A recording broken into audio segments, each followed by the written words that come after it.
We all fall victim of this while playing Star Citizen. We can't but all help to think about what the future possibilities of gameplay could be.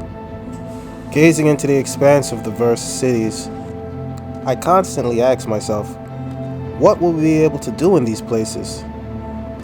So much so that I've already made a video on this topic. However, we're going to do a follow-up video or an expansion of thoughts on this topic we've discussed before.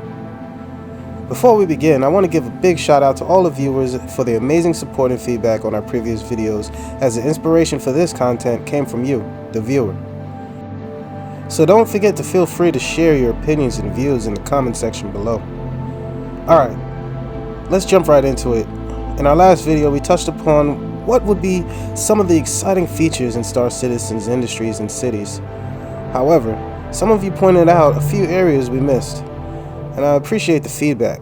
So today, we'll be covering 3 important aspects in city industries that I failed to touch upon or mention before in my last video. So let's call this City Industries Part 2, Trading, Means of Manufacture, and Crafting.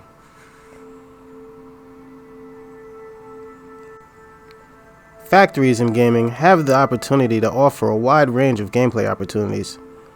One fascinating aspect that we didn't explore in detail is the ability of factories to issue quests for players to pick up specific items and deliver them. This adds a layer of immersion and engagement, making the trading experience more interactive and dynamic. In Star Citizen, factories could serve as a crucial hub for production and manufacturing. These factories could require various resources such as parts, raw materials, and even labor to operate efficiently. Instead of relying solely on automated systems or static supply chains, the game could introduce a quest system where factories can issue call to action to players to produce or deliver that required resource. When a factory would issue a quest, it essentially creates a task or a mission for the players to undertake. The quest details will outline the specific resources needed, including the quantity, type, and sometimes even the desired quality. Players could then choose to accept these quests and embark on a journey to find and acquire these items. These quests could be diverse and challenging, offering players a range of opportunities. For example, a quest might require a player to search for specific parts in a dangerous or remote location, negotiating with other players or NPCs to acquire rare resources, or even engaging in combat to secure valuable goods from hostile forces. These quests not only would enhance the trading experience, but also promote exploration, player interaction, and create emergent gameplay, something we sorely need. This can involve traveling to different star systems or locations once the game's universe expands. Players may encounter various obstacles or blockers in the way, further adding to the excitement and unpredictability of these quests. What they could be. It's not all about trading. It's about the journey and the challenges faced during the resource acquisition process. In some cases, players may have the option to team up with other players to complete more demanding quests. Cooperative gameplay can offer advantages in tackling tougher challenges and securing larger quantities of resources.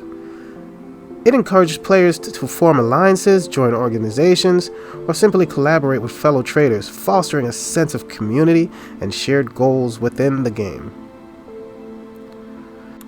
In the future, the integration of NPCs in the quest system with the release of Quanta ensures that even if player interactions are limited, the economy remains dynamic. NPCs can also participate in quests, creating a living ecosystem where the supply and demand for resources constantly fluctuate based on player and NPC actions. By incorporating quests into the trading system, and with the eventual release of Quanta, sometime in the near-distant future, it'll transform trading from just a purely transactional activity into an engaging and dynamic experience that intertwines exploration, resource acquisition, and player-driven interaction. Players are not just passive participants in the economy. They become active agents who will shape the game and world through their trading endeavors. Moving on to means of manufacture.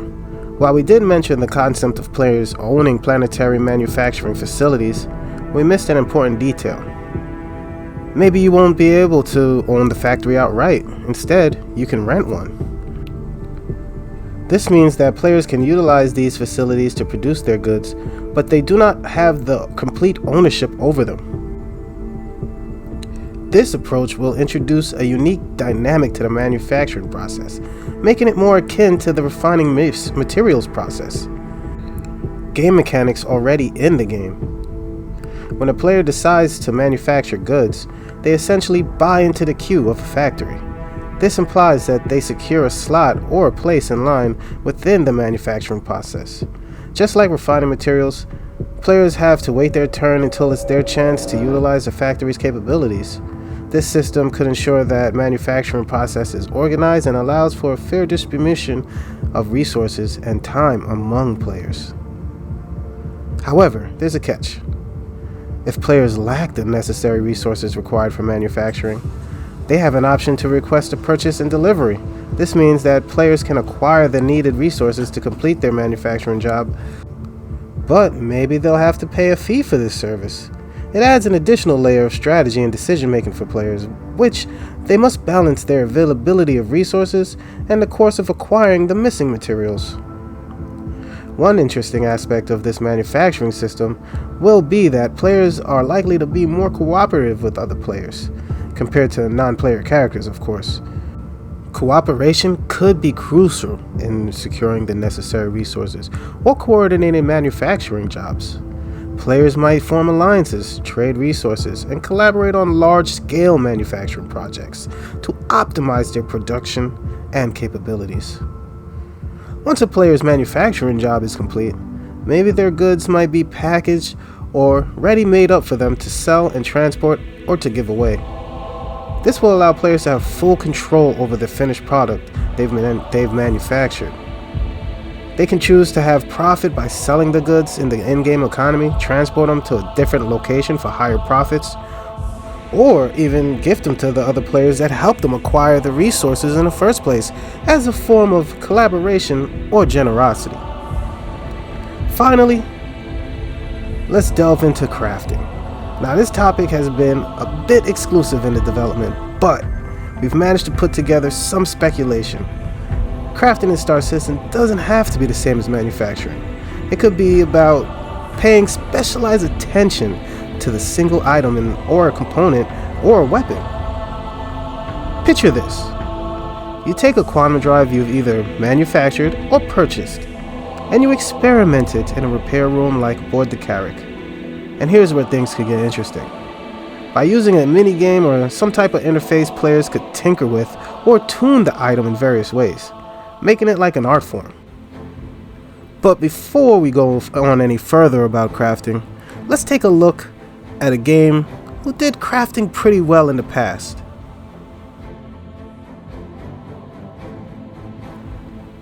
In Star Wars Galaxy, experimentation was the main method to creating blueprints. Once you have the blueprint, you can take the item and push its performance elements, which CIG often refers to as overclocking.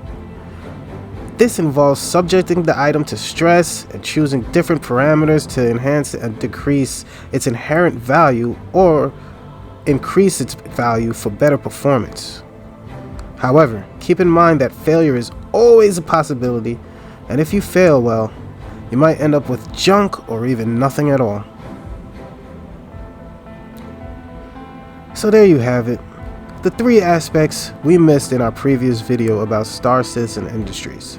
And again, these ideas were shared by the community, so don't forget to leave your opinions in the comment section below. Maybe you'll be featured in a future video.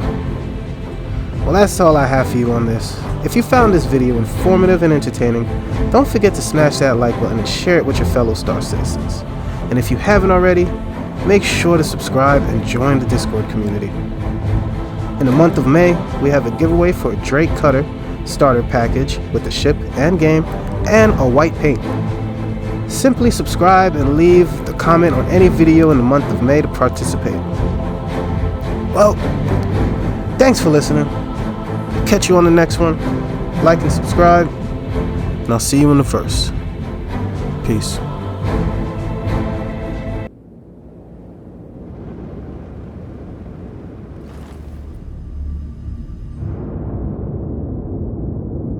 Okay, I think it's done.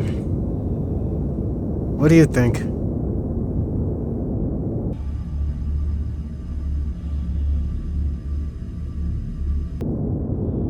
Oh, you're never any help.